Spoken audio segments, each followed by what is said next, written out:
Good morning. My name is Tim Rusbridge and I'm the Event Director for Waste Expo Australia. And on behalf of Reed Exhibitions and my team and I would like to officially welcome you to the 5th of our 6-week virtual conference. I begin by acknowledging that I'm the land of the Gadigal and the Berrigan people, the traditional custodians of the land, and I pay my respects to elders past, present and emerging. It's been a challenging year for everyone. I'm sure you find ourselves, like many others, having to adapt to ensure we're able to continue to operate as business as usual. To us, this meant unfortunately cancelling our physical events and pivoting to a digital offering. We've been delighted with the response from the industry and are grateful to all the speakers and sponsors that have offered their support in launching our first digital event. Just to let you know that all of the recordings for all of the sessions will be available on our website at www.wasteexpoaustralia.com.au. I would like to thank the chair for this morning's session, Mark Smith, CEO of Waste Recycling Industry Australia, Waste Recycling Industry Association of Queensland. But before Mark takes over chair for today's session, we'd like to play a short 35-second video for our sponsors, CMAC Technologies, Australia's specialist in recycling, resource recovery, machinery, engineering and spare parts. Thank you.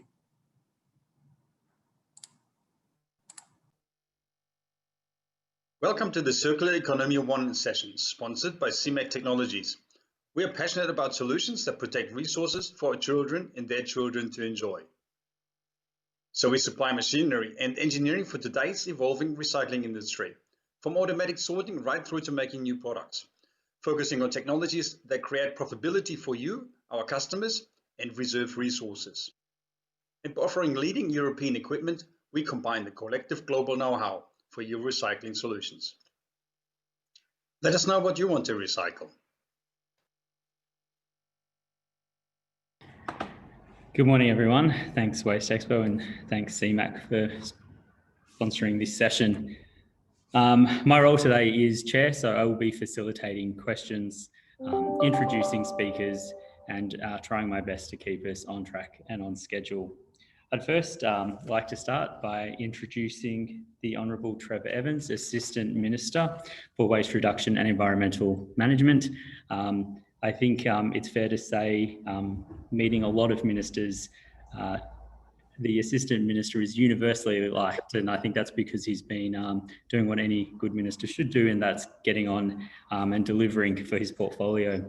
Trevor will be talking about some of the recent events and priorities for the federal government. Trevor. Well, thank you, Mark. Thank you to my fellow panelists, thank you to the sponsors, and thank you everyone who's on the line today for coming together to talk about an incredibly important and also very topical area of conversation.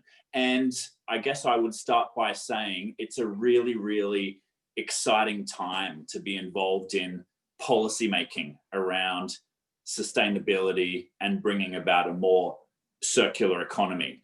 And just to highlight how topical and how important today's conversation is, I probably need say no more than the fact that Australia's first National Recycling Act passed through the House of Representatives not too long ago, mere days ago, and it's going into the Senate to be debated and hopefully passed very early next week. That Recycling Act is going to fundamentally change the way that the circular economy operates in Australia. And it does so primarily through two big pieces of architecture, which is starting to change the rules in Australia in our recycling and resource recovery sectors. The first way it's changing the rules is that it gives effect to the waste export bans, which were proposed by the Prime Minister and agreed by all of the states and territories around Australia at the COAG meeting earlier this year. So over the next few months, as those laws come into effect, the regulations will then be passed for the first tranche of those waste export bans. And that relates to glass. That'll take effect on the 1st of January. Then on the 1st of July next year, mixed plastics will be banned for export. Then by the end of the year, whole tyres. Then following that, single polymer unprocessed plastics, and following that in 2024 will be paper, cardboard, and pulp. So those waste export bans stop Australia from sending its problem, so to speak, to other countries around the world, and in particular in our own region. Obviously, we've been relying on those offshore solutions for quite a considerable period of time. And as the Prime Minister has declared, it's our waste, it's our responsibility. And it's so important that we take back responsibility for dealing with some of these waste streams, and to start to see them not as liabilities or indeed as rubbish or as waste, but as the potential resources that they comprise, the value that's inherent in them. And I'll talk in a little bit about the federal budget and the country's new manufacturing priorities, because it really does highlight some of the big opportunities that we're here to talk about. But very quickly, I'll also touch on the second big piece of architecture in the new Recycling Act that's coming into force in Australia, and that relates to product stewardship. We've had product stewardship now in Australia for a fair period of time. The country's first product stewardship laws actually pertain to recycling used oil out of the back of mechanics and factories and so on. It's incredibly successful. It collects, recovers and recycles more than 300 million litres of dirty used oil from around Australia now. It's an incredibly successful product stewardship scheme. We've had a Product Stewardship Act in the country now for 10 years, and so we reviewed that recently. And what we discovered was that while product stewardship in Australia has achieved some great things, and it's given birth to some great schemes like the NTCRS for televisions and computers, like Planet Arc's printer cartridges scheme, like Mobile Muster's scheme for used mobile phones.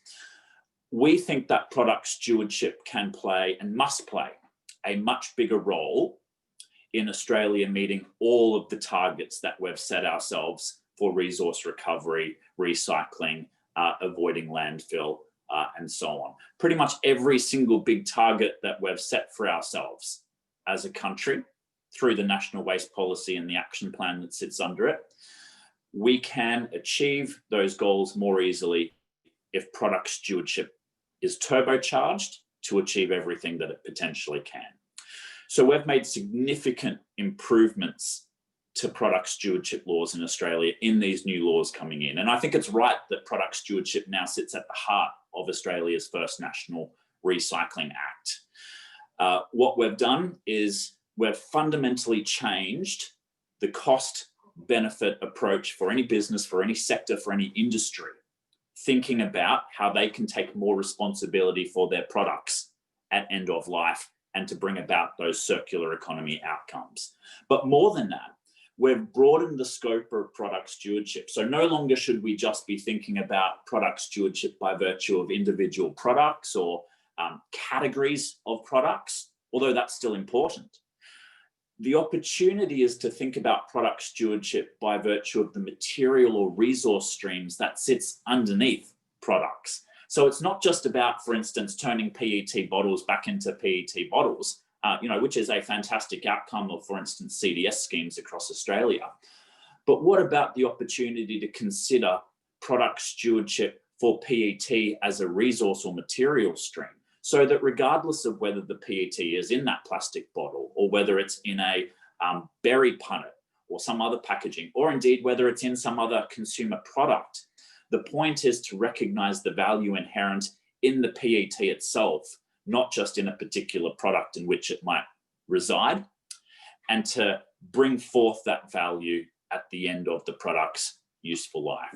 We're making it much cheaper to set up and maintain product stewardship schemes, and we're fundamentally changing the benefits from creating a scheme and getting it accredited. So we're linking it more strongly with government procurement decisions so that the purchasing power of government rewards businesses and industries that set up product stewardship schemes. And we're also changing the levers that a government and a minister has to really help address some of the issues that have held back some of the existing schemes that we've got from achieving their full potential. And so, for instance, issues like getting good industry-wide coverage, dealing with issues of free riders, figuring out what the national priorities are. There are now new mechanisms in these laws so that government can take a much stronger posture towards supporting priority areas where we want or need to see new schemes, and to help those schemes to be as successful as they possibly can by encouraging, carrot or stick style, all of the businesses within a sector or an industry to participate in an accredited scheme when there is one. So this is very, very exciting, and these changes that we're bringing about have probably changed the game in terms of the momentum that's happening in Australia towards sustainability and circular economy outcomes. But it's important to recognise that the laws are only one aspect of what the government's working on. There are a whole range of non-legislative things that we can and are doing to also move the dial in a serious way. So when I talk about the waste export bans and the way that they're going to stop Australia from sending out resource streams overseas, the next big question is whether they would simply be landfilled or dumped here in Australia instead of going overseas. And of course, that's an unacceptable outcome as well. So what we've done is, combined with the states and territories, we've got their unanimous agreements and buy-in, as well as industry. The budget that was just passed through the federal parliament makes a record co-investment in building the new infrastructure and the recycling facilities that we need right around the country to deal with the waste streams that were previously going offshore.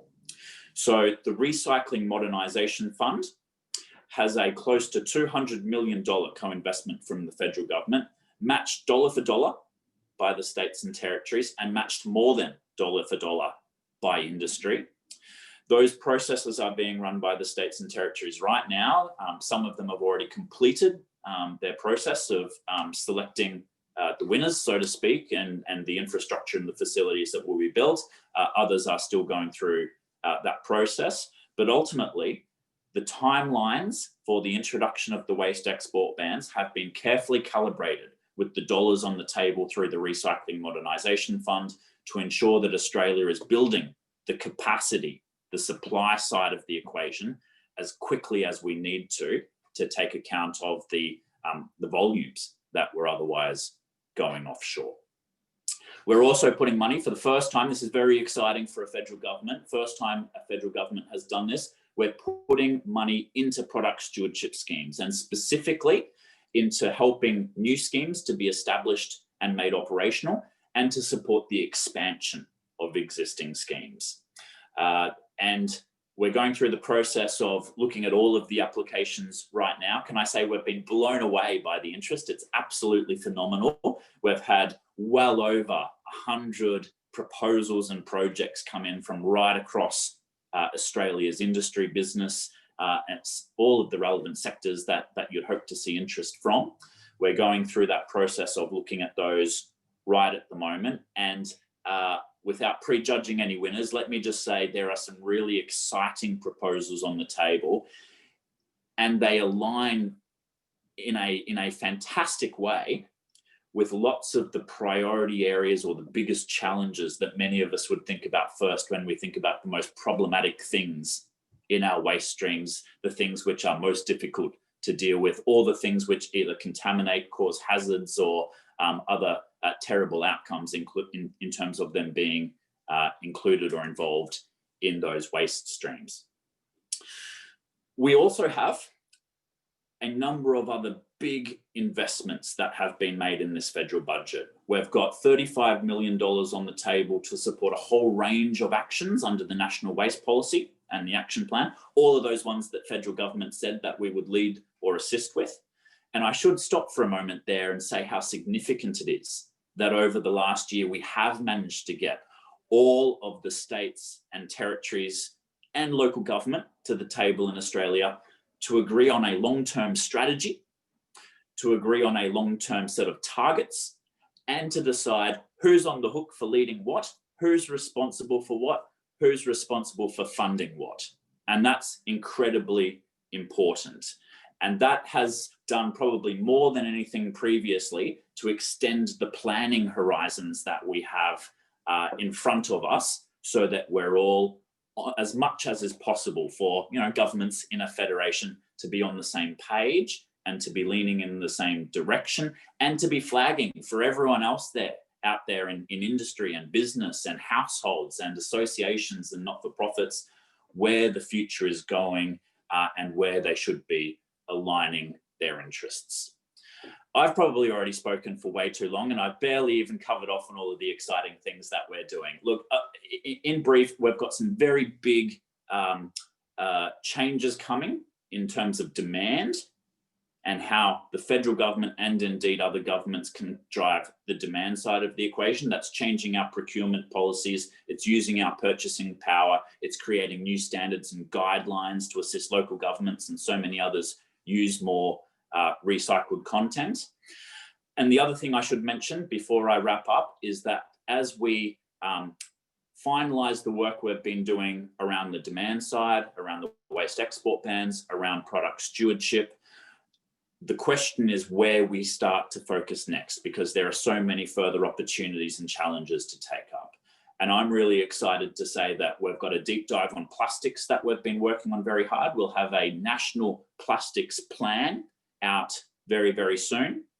And then, as I'm sure you can expect, the next challenges are going to include a whole range of the next pieces that we need to see dropping into line. We've got to do a lot more work on the capacity side and the demand side. We've got to do a lot more work on creating markets.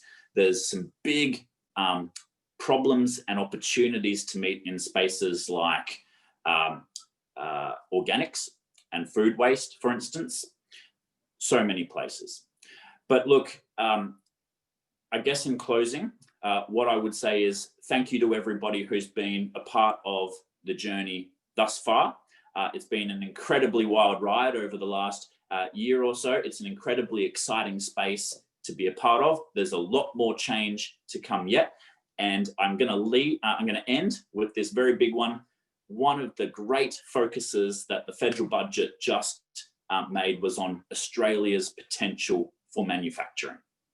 And it clearly said that there are 6 areas where Australia could have a potential advantage or strength when it comes to manufacturing. And one of those 6 was where recycling meets manufacturing and remanufacturing in Australia. We're working on roadmaps right now that will lay out the opportunities over 2, 5, and 10-year horizons going forwards. And that is going to be a fantastic conversation to have. It's very topical for today's conversation, I know, and the conference. And I hope that all of you can be a part of the journey going forwards. There's a lot happening. It's very exciting. Thank you all for your support, and keep in touch. Thank you, Mark. Thank you, Minister. Now, with the format for today, Trevor is only joining us for the start, but I'm sure that our other panelists will be able to answer questions that people put forward. Please use the Q&A feature in Zoom. Trevor, thank you for your time. I'm sure we'll see you soon. Thanks, Mark. Thank you, everyone.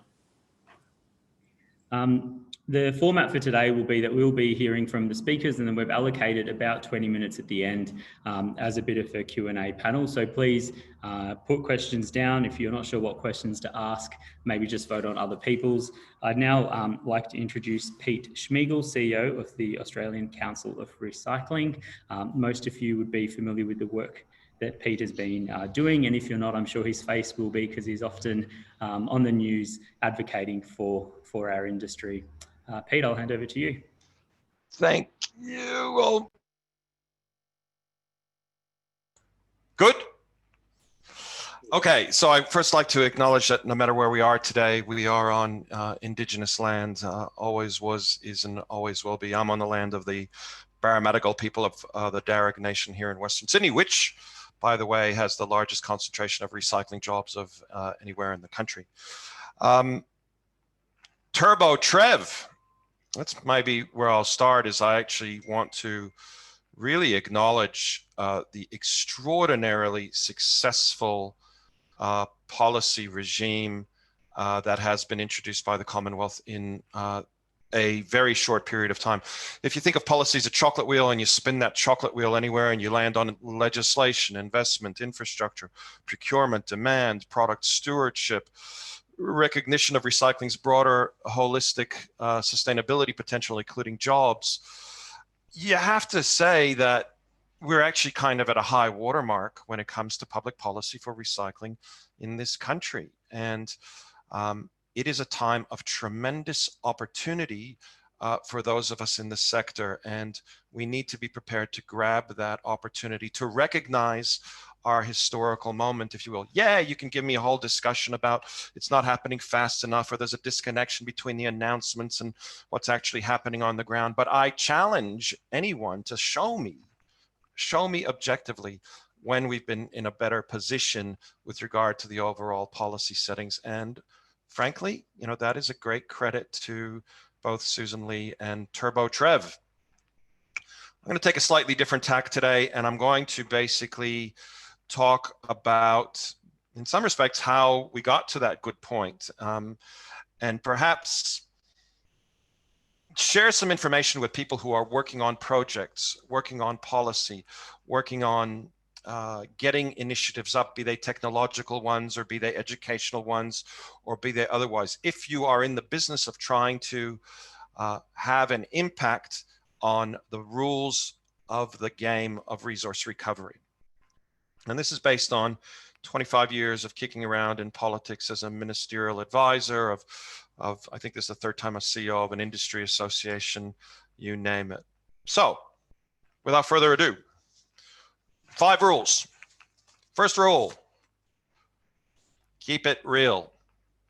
So one of the criticisms that can be made of the resource recovery sector when it comes to public policy is our total and fundamental lack of pragmatism at times.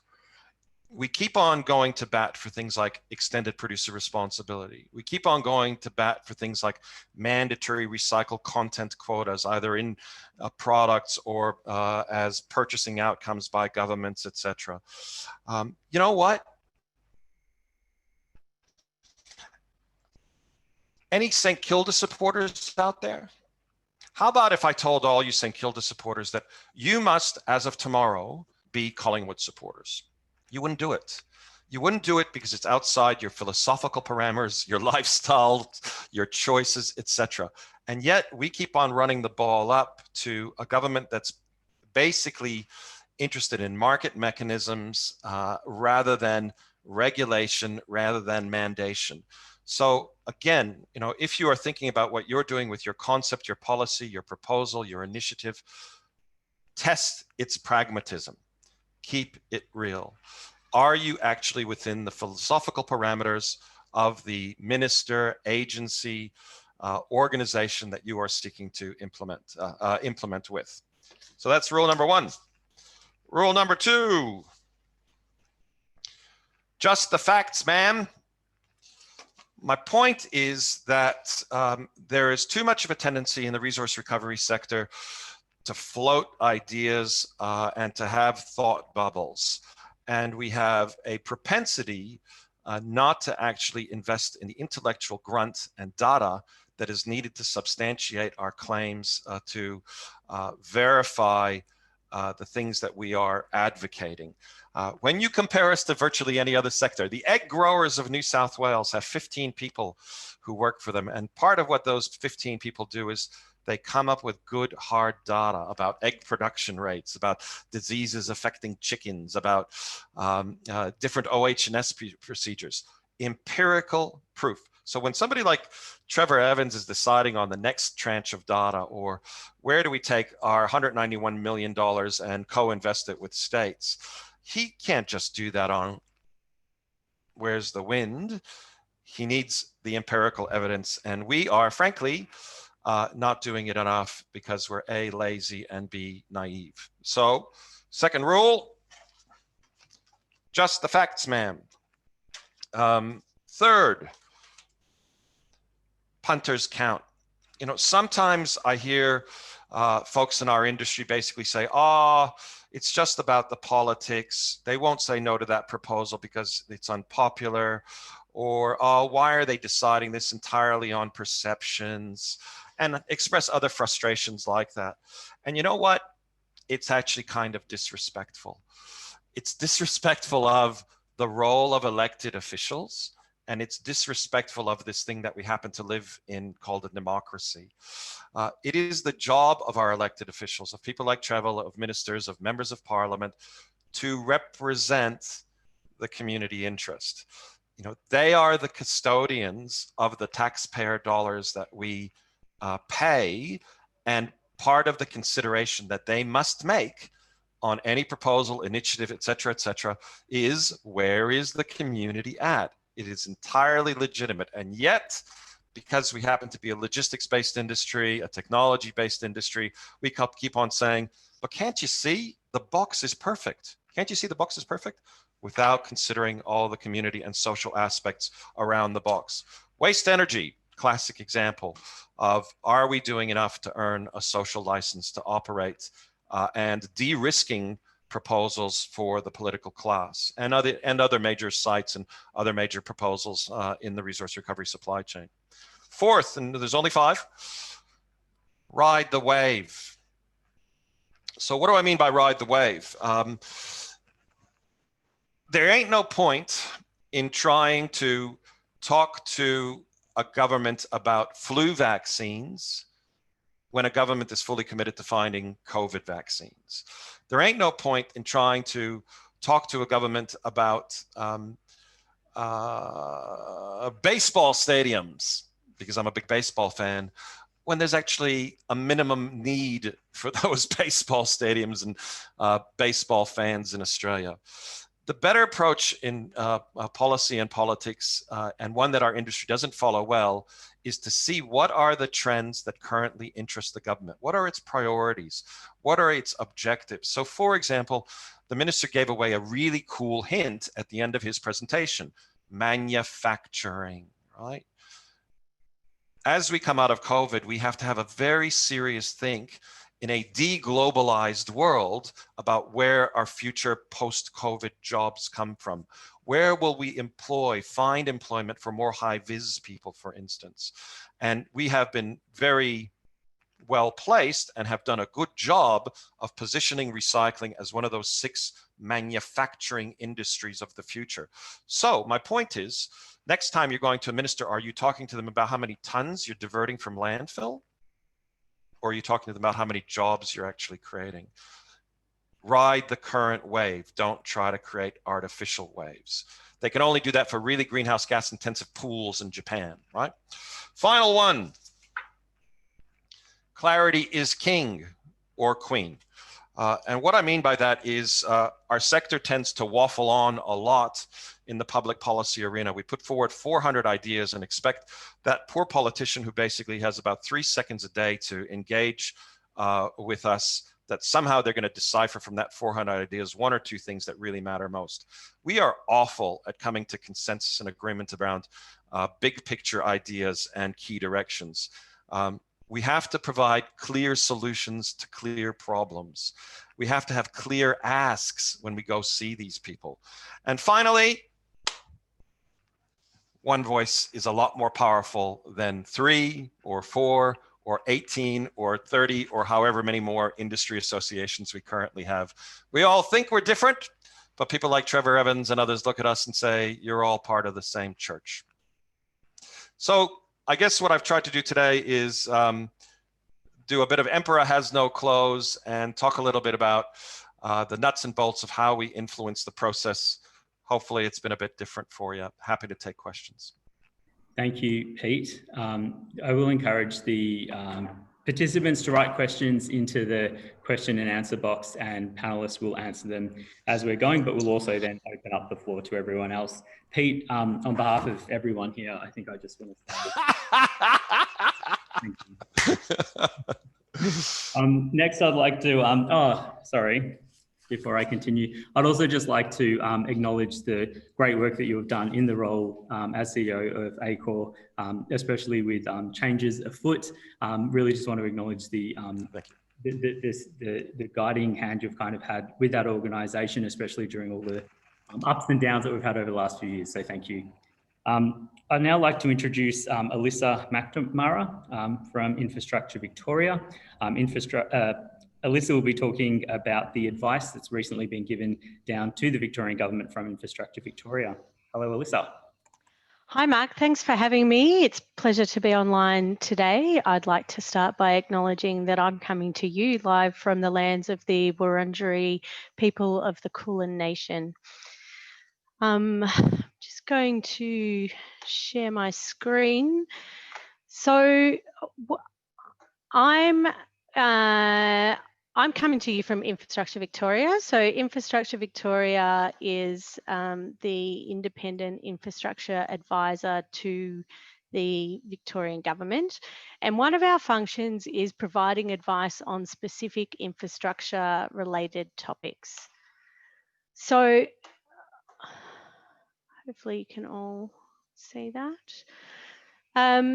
So in April last year, when there was a whole heap of very dramatic events like recycling going to landfill and catching on fire in Victoria, we were asked to look at the infrastructure that's required and the role for government in building up or rebuilding a sustainable reprocessing sector in Victoria and being able to, as Minister Evans said, manage our resources for ourselves in a lot better economically and environmental way.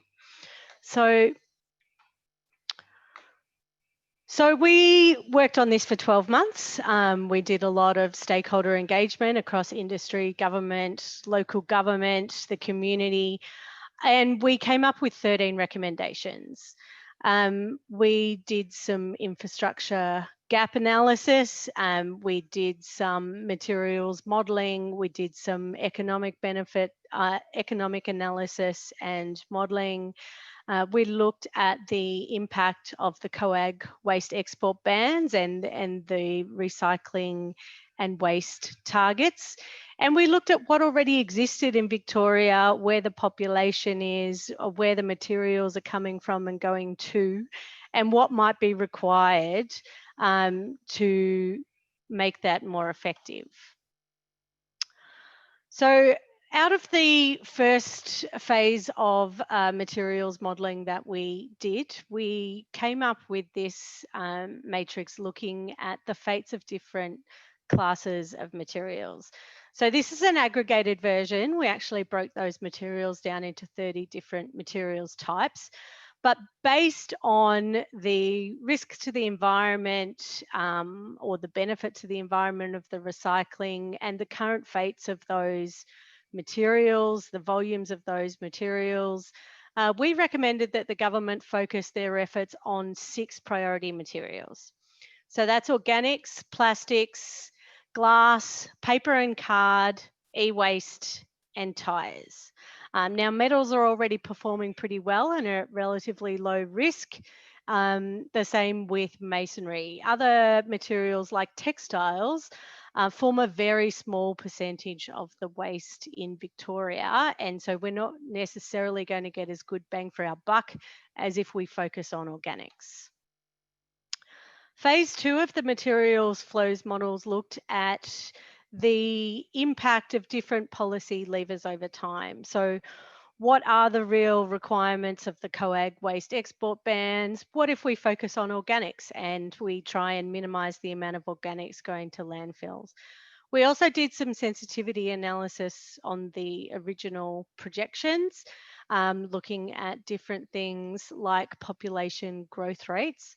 What we did not model, for those who are playing along at home, is a particular impact on waste minimisation, although that is extremely important to being able to meet any of our targets. We then did a specific infrastructure gap analysis.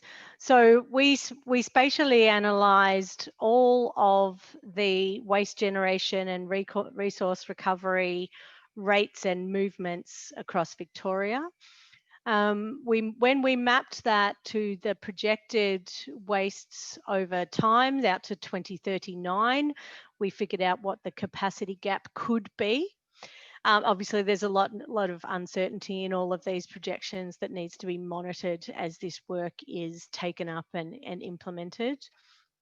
We looked at the capability. So it's not enough just to sort plastics into like bales. What do we really need to do to make that into a desirable product that can be remanufactured either within Victoria or in national and international markets? We looked at the suitable locations for future infrastructure. So where can we leverage off current infrastructure? How can we make, consider location relative to the source of the waste and also the markets for those materials? We also mapped out the timing and capital investment that we thought might be required overall. So what we came up with was a serving suggestion for Victoria. So this map shows us the current locations of different types of facilities and where we have our data analysis indicates that there needs to be either an uptick in capacity or capability, or we need to bring on whole new facilities in order to handle those wastes and meet those recycling and recovery targets. So at the time that we were doing this, the Victorian government was also doing a lot of work on their new Recycling Victoria circular economy policy. And our work was really designed to contribute to how they might implement those policies. So as well as coming up with the specific infrastructure that was required, we looked at what had been successful in other countries like Wales or South Korea, where they have high rates of recycling. And it's really, as Minister Evans and Pete have said, it's really about the holistic approach. It's not sustainable for government to just hand out grants to infrastructure as their only means to achieve their targets. We need to change our approach to resources altogether, and that means that the government has a very significant role to play in household and behaviour change programs, and we're already seeing that start to roll out in Victoria. Victoria is in the middle of a major governance review, and they are consulting on a change to the waste governance model at the moment. As Minister Evans alluded to, removing barriers and strengthening markets, really building up that demand side of the equation is key, and government can play a very active role in that, looking at standards and specifications, procurement. There's a bunch of levers there that Minister Evans refers to, including the product stewardship lever. And also, as other speakers have referred to, the role of government really needs to take on the establishment of a clear role for waste to energy and the building of that social license. If we are going to reduce the amount of material that is going to landfill, we need to be very clear on what those alternatives are and how they need to operate and what costs and benefits they're bringing to society. And that applies to both organic waste to energy and residual wastes. So again, the Victorian government has announced that they are developing a framework for these waste to energy projects to function within in a way that doesn't undermine the demand for recycled products. So that's an extremely brief overview of what we did today, but you can get a copy of all of our advice and our supporting technical work from our website, and please do contact us with any queries. Over to you, Mark. Thanks, Alyssa. I'll just keep us moving along, so we do have time, like I said, at the end for questions, and encourage the attendees, if you do have any questions for Alyssa, please ask them in the Q&A chat, but we'll also do the panel conversation at the end. I'd now like to introduce Professor Veena Shahwajwala. I hope I said that right, Pina. Who's, I think, maybe a bit of a poster person for circular economy. I've seen you on a number of magazine covers now. So I'll hand over to you for your close-up with this audience. Thanks.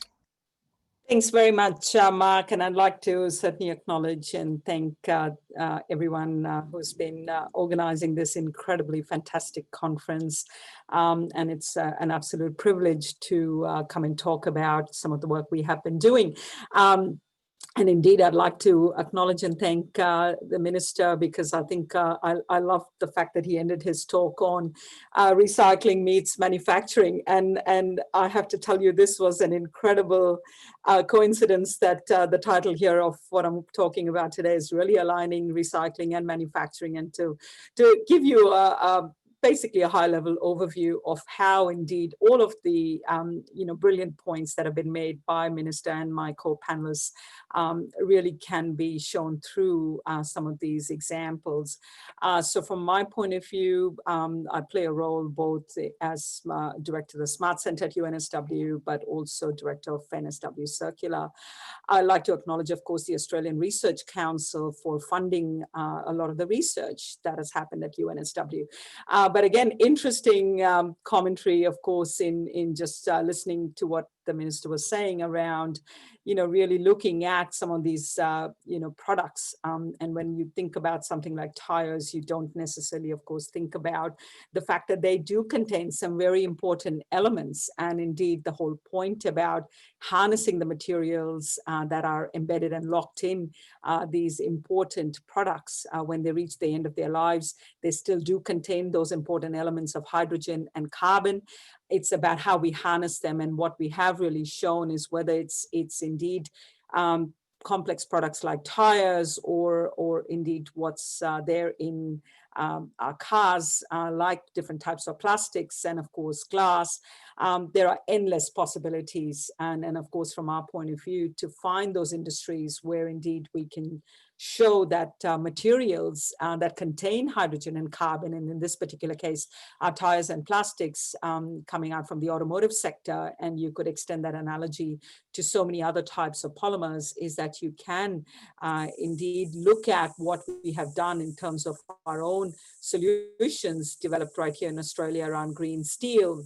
And with green steel technology, we have indeed shown, and you can see in the middle of your screen there, what the video is actually playing is showing you what happens when you actually introduce and inject these kinds of polymeric materials into electric arc furnace steel making.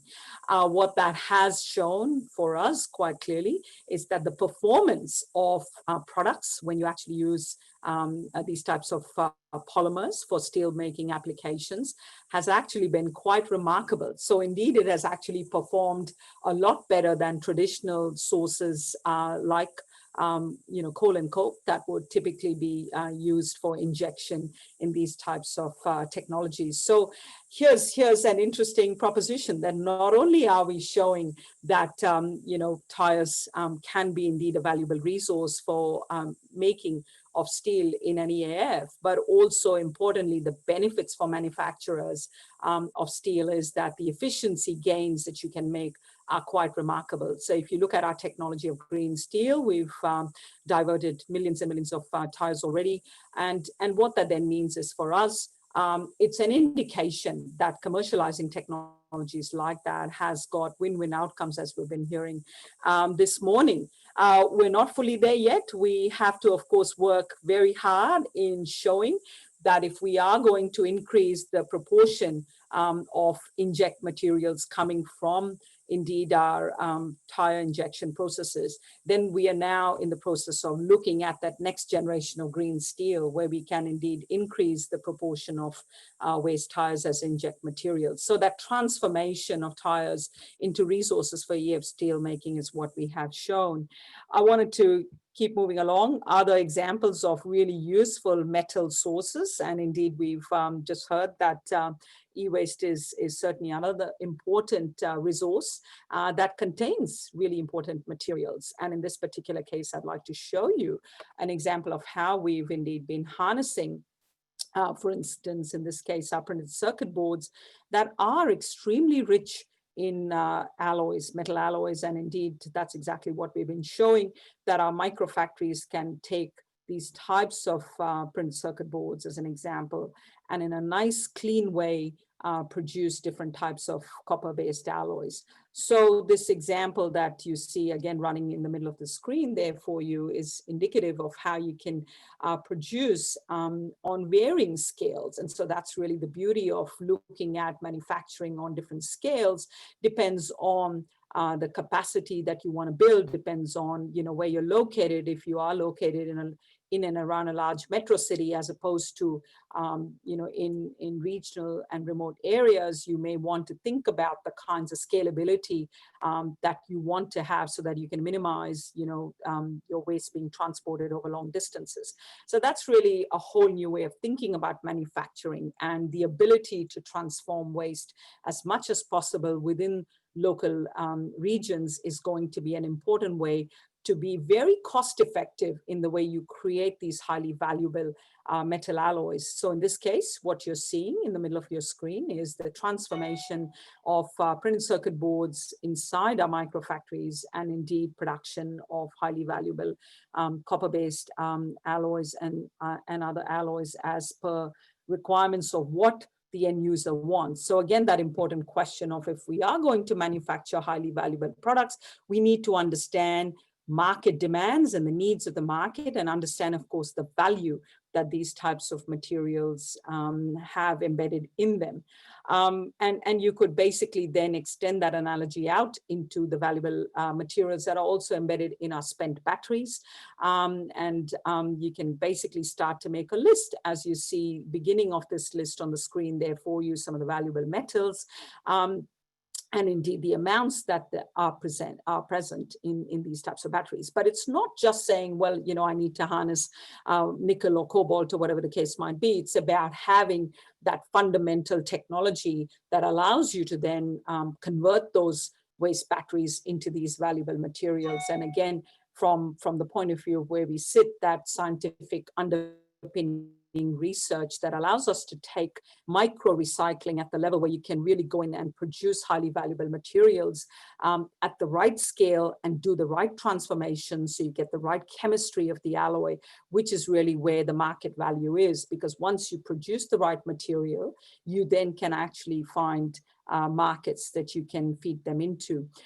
So moving further along, basically from our point of view, what microfactories have demonstrated, and of course, acknowledging our various industry partners who've played a role, from e-waste recyclers like TES, steel makers like Molycop, and indeed end users, the all important end users, that it's not important to just make the materials and the products, but indeed to have market-based opportunities. So I wanted to just take you to the final sort of stages of what I'd like to shine a little bit of light on, where we're headed with some of the other materials and the applications, is that bringing together in circular economy solutions, we all need to work in a collaborative manner. We've heard about the work government's doing, and of course businesses and researchers coming together. So indeed, from our perspective, important to demonstrate that producing high quality, high performance products is indeed the requirement, so that market can actually take these products and put them into end user applications. And these are some of the examples of products that we've created. And the reason why I wanted to just put some of these examples in front of you, where we've taken waste glass, combined them with waste textiles, and put them into basically building applications, shows that the appetite on behalf of end users is tremendous. We are talking about industry partners and end users like Mirvac, and this is a photograph of some of the products that we have indeed already put in place over the last 12 months into Mirvac's display apartments. But I wanted to just leave you with where the future is headed in partnership with the likes of Mirvac. We are actually really delighted to say that we're in the final stages of Mirvac, of course, unveiling its magnificent test labs, where a lot of these green ceramics with waste textiles and glass. Glass is, of course, the reason why this product performs so well is that these products then get into so many different applications in our built environments. So on that note, I'd like to again thank the organizers and thank you so much for the opportunity to share some of that journey with you. And thanks so much, Mark. Thanks, Veena. So you heard it here. The future's arrived. Get on board. You can get more information about Veena's organisation, obviously, by Googling around SMART. Next, I'd like to introduce Henry Orning from Bioenergy Australia. He'll be talking about the role waste to energy has in the circular economy. Thanks, Mark, and appreciate the opportunity to present today. I'll just get up some material. So as Mark said, I'm presenting on behalf of Bioenergy Australia. Unfortunately, our CEO was unable to attend today. I'm a board member of Bioenergy Australia. My day job is as CEO of ResourceCo Energy Systems. Some great speakers so far, some great attendance. I'll keep it short and sweet, knowing that we want some time for questions at the end. I think the interest today and the great number of people shows how much momentum there is and how much sort of activity around the circular economy, resource recovery, recycling, bioenergy, bioindustries. And I think in that context, thinking about concepts such as waste and value, we need to think about these concepts broadly. Waste doesn't just mean the waste sector, as we may think of it, and value doesn't just mean economic value, or at least economic value to a single party. So that's probably one of my key messages today, is to think broadly about these concepts. In terms of Bioenergy Australia, just a little bit to frame the content to follow. We're a membership-based industry body. We've got about 150 members. We operate 7 alliances or committees that lets members focus on key areas, including cleaner fuels, heat and power, renewable gas, circular economy, sustainable aviation, government and research. Very involved in advocacy and raising the profile of the sector. What is bioenergy? Again, this is a simplification of most bioenergy projects or processes. There's a range of feedstocks, which I'll touch more on, some sort of conversion process, producing a product for a market where there must be value somewhere in that chain to allow those different sort of outcomes to be achieved. Very broad, covers a range of both urban and agricultural and non-urban waste, a range of different sort of markets as well. So not just about electricity, but biochemicals, bioproducts, heat and transport fuels, and very aligned in these with the sort of moves nationally and internationally to a circular economy. In terms of these feedstocks, as I mentioned, the whole point here, I think, is we're talking about a circular economy, not just a circular waste sector. So we need to think very broadly to ultimately collaborate and come up with the best solutions. It's not just about waste to landfill or the waste hierarchy. It's certainly not just about energy from waste. It's about a range of different feedstocks and materials achieving better outcomes right from the front end. Australia lags the rest of the world, or the OECD, in terms of bioenergy activity. IEA describes bioenergy as the overlooked giant of renewables, and I think that's the case in Australia as well. There's been obviously lots of focus on wind and solar once we get to the sort of the energy part of the circular economy. Bioenergy can operate significantly in heat and transport fuels, which presents a major opportunity. And it's not just about extracting value from residual waste, it's about how wastes are treated throughout the economy and when are they waste or when are they products. Looking at some domestic drivers around sort of bioenergy and bioproducts, circular economy is obviously an absolutely key driver. How can we extract maximum value from all resources during their life, economic and social and environmental value from those resources? How can we then also extract maximum value from residual resources at the end of their life, other than sending them to landfill or to other end uses? And how can we make bioproducts and biochemicals to feed at the front end? That means when materials do sort of flow through the system or around the system, they become more sustainable and more circular. In terms of domestic drivers, policy obviously feeds into this, and the Assistant Minister did a very good introduction to a range of the waste side. On the energy side as well, there's a bioenergy roadmap under development federally. That's a major piece of policy for the sector. A report due in the next couple of months, focusing on the opportunity for bioenergy in Australia and where are the key areas to focus activity, investment and policy to achieve different outcomes. Another key driver is fuel security. That's been a growing issue in Australia even before the latest announcements last week about BP closing their Kwinana refinery. COVID has been an extra issue on top of that when you have people lining up at petrol stations due to their concerns. But even before that, Australia has been sort of looking at fuel security as an issue and what do we need to do. There are a number of biofuel producers in Australia.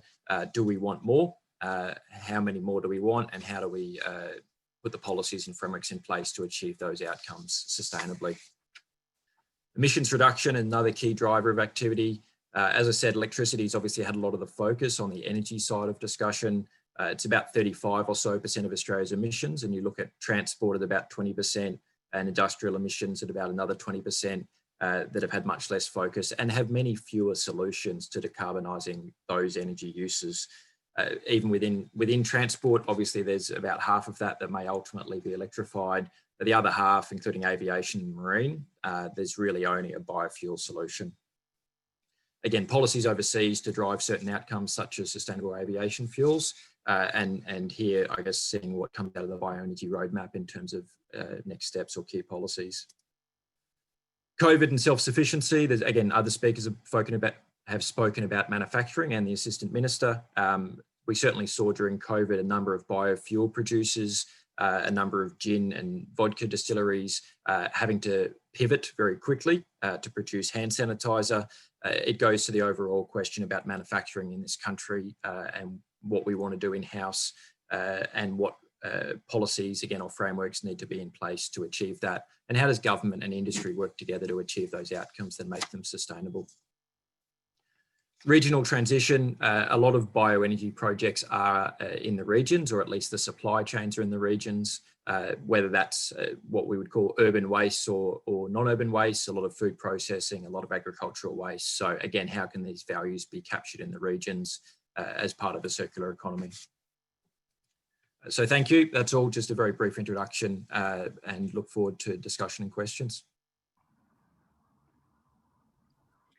Thank you, Henry. So I might just ask all the speakers, or panelists rather, to turn your cameras on, use your microphones as required. And if we can just move to gallery view for the Waste Expo team. In relation to some of what's discussed and some of the questions that have come up, I suppose I just want to throw out to the panelists, maybe starting with Pete, since his microphone's already off. Why don't we talk more about the potentials with organics and the circular economy, considering some of the opportunities that are presented in local markets, controlling that kind of supply chain? Why do you think it doesn't get as much attention? We want to just go one by one through the panelists that we're doing? Yeah, I'll just call out. So I'll start with. Okay, well, look, yeah, absolutely. What are the estimates? 60% of municipal solid waste bins, organic material, and a great deal of it being lost. New South Wales councils, for instance, of the 100 odd of them, I think about 23 or so % have a dedicated third bin for a combination of food organics and garden organics. Massive carbon reduction opportunity, massive landfill volume saving opportunity. Some good economic incentives there in terms of high landfill levies to motivate the behavior. I think part of the difficulty in policy terms is we tend to work like icebergs, and we see the things at the tip of the iceberg that are sexy and are topical, and we tend to throw our attention at them, like packaging, like plastics. And we sometimes don't see what's below the surface, like the organic opportunity. Organic says to me scale.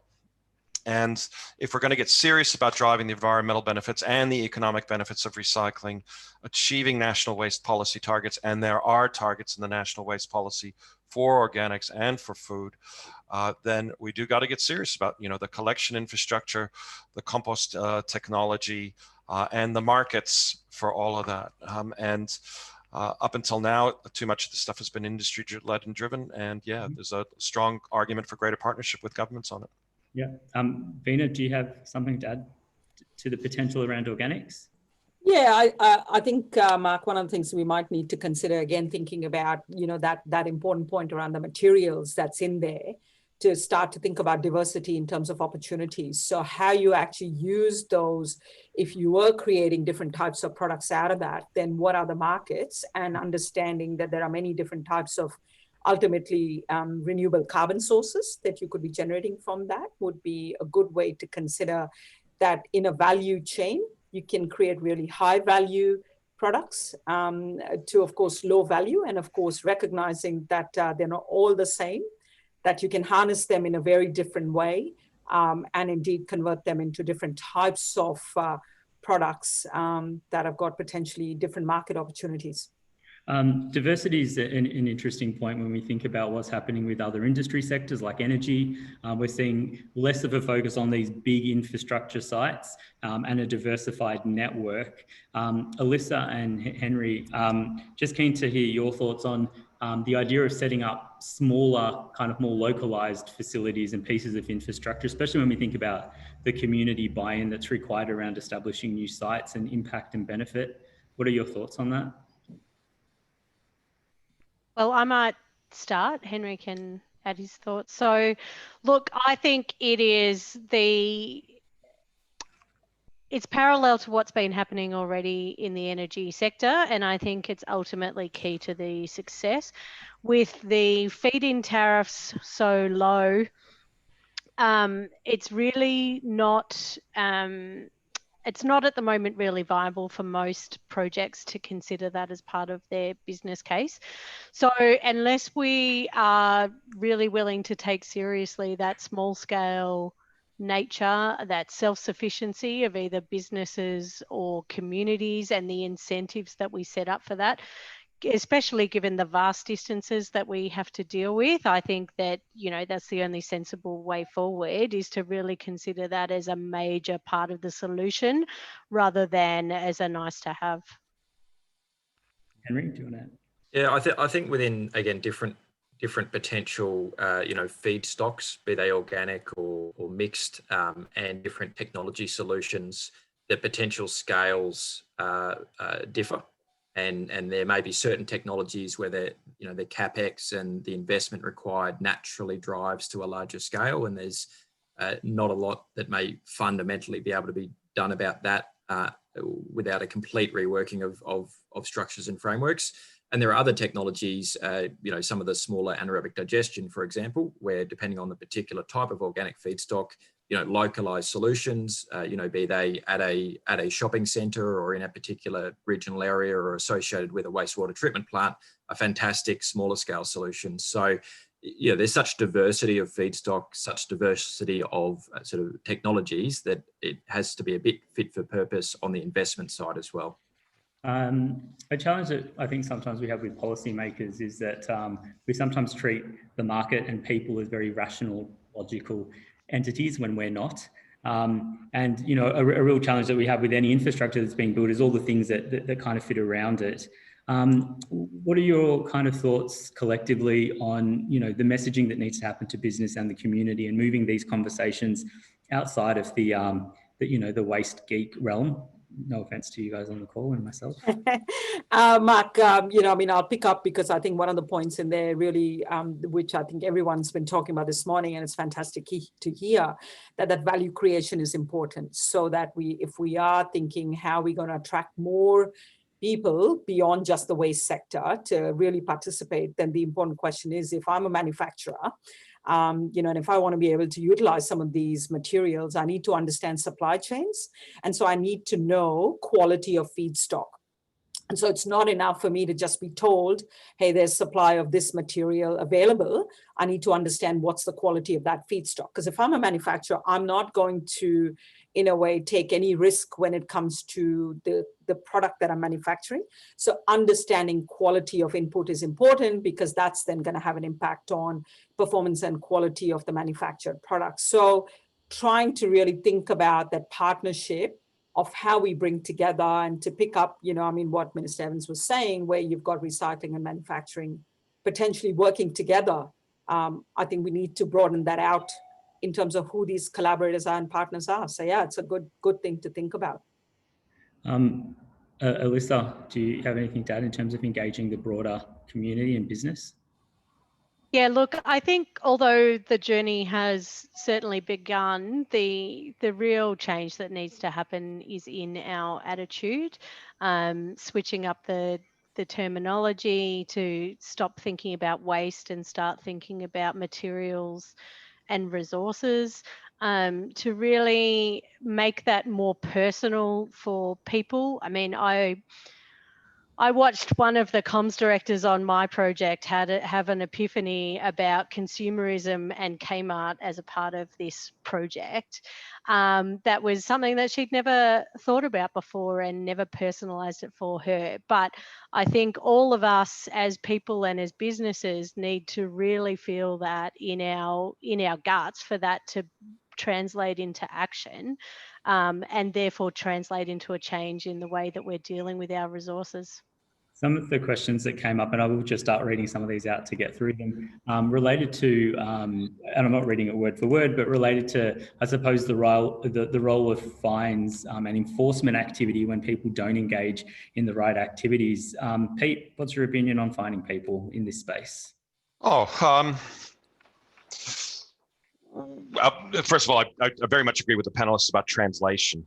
Right, we have to get out of the language of tons and landfill diversion, which is kind of technical and logistical language, and a kind of environmental services language, into the language of manufacturing, into the language of consumers.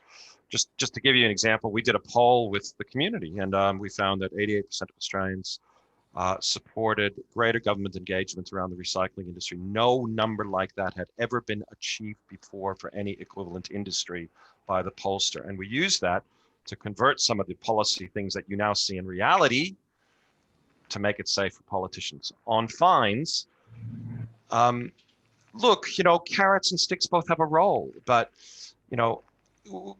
we can't determine whether or not we want to apply fines on companies or apply fines on consumers for what they do or they don't for the bin, or whatever the other fines are, in a kind of subjective and ideological way. Each policy instrument needs to be subject to, as I said in my own presentation, to strong data sets. Does a fine change a behavior or does it not? Sometimes yes, and sometimes it doesn't. Sometimes it just leads to greater evasion.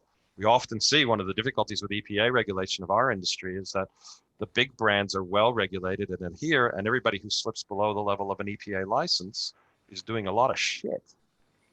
I can think of a site in Queensland, Mark.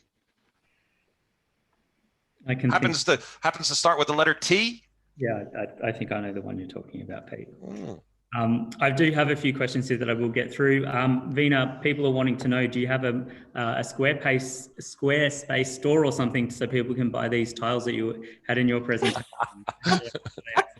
Oh, that is so nice to hear people asking for that, because I guess, to me, as you can imagine, we've started the journey, and obviously it's been part of the microfactory work. And I have to, of course, acknowledge that some of the work that we've been funded through the physical sciences funding through the New South Wales Office of the Chief Scientist and Engineer has helped us actually accelerate that exact question of delivery and impact and how we're going to actually commercialize. So yes, it's nice for us to be doing a lot of this microfactory work at UNSW. So we are just in the process of actually setting up our microfactory out at Cootamundra here in New South Wales. I don't know how many people have visited Cootamundra, so I'd say, yeah, absolutely. Go and check it out. Fabulous regional company. Directly from your site. Is that where they can purchase them from? Well, basically, these are industry partners who are operating a microfactory, our microfactory out at Cootamundra. Yeah. And that's really the point, that ultimately it's nice because of the fact that people see the demand for products that that clearly are things that touch people's hearts and minds. Looking over, we're engaged at the moment into a project investigating landfill levy spend and the use of grants as a market mechanism to support the things that need to happen in Australia by a state level, but also, nationally. There's a few questions here about the use of things like landfill levy and the sustainability fund. I'm just kind of curious where the group thinks market intervention is best placed. And Alyssa, if you've got challenges answering this question, just don't unmute. I'll start with Henry. Where do you kind of see market intervention best placed by government here? Yeah, I think there's a range of different levers government has, and often it takes more than one lever. There's, linking to Vina's point about having demand or a market, there's no point giving a project 100% grant if it's got no market, because it'll still fail. So there has to be a balance between having markets, having supply chains that work, and having the economics around the projects that will attract investment in this sector over other sectors. So that is probably a balance of levies, which are a key driver for resource recovery in the waste sector, absolutely. But if the fundamental supply chains and markets and end users don't exist for whatever you're processing, there is no business. Yeah, where to intervene in the market, how best to intervene in the market, assuming that we think that that's a good idea. Well, for me, the answer is do it the cheapest way possible for the greatest amount of impact, be it economic or environmental impact. So if you say, what's the cheapest way to do it, e.g. that there's existing money out there rather than having to find new money either from the taxpayer, the ratepayer, or industry, and then you say, what's an existing mechanism already that we can tweak, I come to a very, very clear conclusion, and that is landfill levies exist pretty much all over the country. And one of the most immediate ways we can incentivize greater resource recovery and greater remanufacturing is to exempt people who are genuine recyclers and genuine remanufacturers from the landfill levy on contaminated materials. So for example, if I'm operating a MRF, I might get a load, I might get goat's heads on the line, I might get batteries on the line. I didn't choose that. Somebody put that there. And yet I have to pay the landfill levy for that material being taken off my MRF and sent to a landfill. You will get chapter and verse from many members of our industry saying that if we were exempt from that 10 to 15% impost on our operations, we're taxed for being recyclers, that we can guarantee you that we will comprehensively invest that money back into capital equipment. That's some good points. Queensland has started. Queensland now has at least a regulatory regime that companies can become eligible for landfill levy exemptions if they get to a certain level of efficiency in their recycling operations or their remanufacturing operations. Queensland leading the charge, the rest of the country should be following. Oh, there's some words that, actually I won't say that. You've never heard that before, Mark, have you? Vina, I might just hear from you. There's a question on here about where there's industries that have looked at designing out waste from the start rather than kind of as an afterthought. Are there any industries that come to mind that kind of done this really well?